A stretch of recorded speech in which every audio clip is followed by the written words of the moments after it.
बनारस में देवस्वामी नाम का एक ब्राह्मण रहता था। उसके हरिदास नाम का पुत्र था।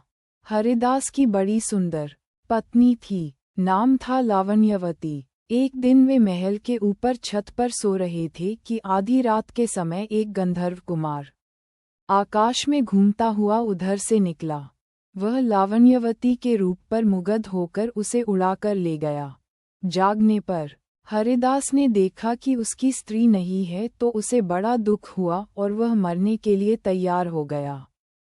लोगों के समझाने पर वह मान तो गया, लेकिन ये सोचकर कि तीर्थ करने से शायद पाप दूर हो जाए और स्त्री मिल जाए, वह घर से निकल पड़ा। चलते चलते वह किसी गांव में एक ब्राह्मण के घर पहुंचा। उसे भूखा देख ब्राह्मणी ने उसे कटोरा भरकर खीर दे दी और तालाब के किनारे बैठकर खाने को कहा।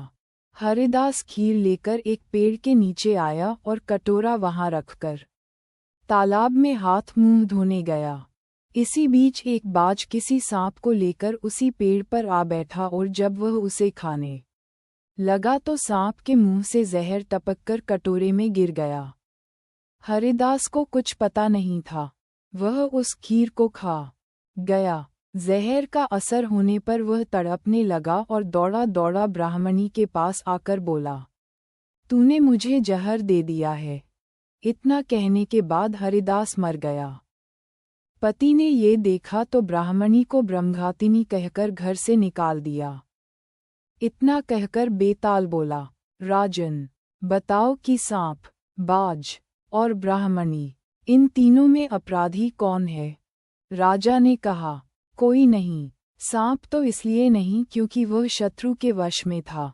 बाज इसलिए नहीं कि वह भूखा था, जो उसे मिल गया उसी को वह खाने लगा। ब्राह्मणी इसलिए नहीं कि उसने अपना धर्म समझकर उसे खीर दी थी और अच्छी दी थी। जो इन तीनों में से किसी को दोषी कहेगा, वह स्वयं दोषी होगा। इसलिए अपराधी ब्राह्मणी का पति था जिसने बिना विचारे ब्राह्मणी को घर से निकाल दिया।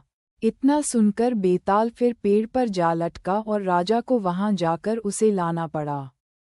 बेताल ने चलते चलते नई कहानी सुनाई।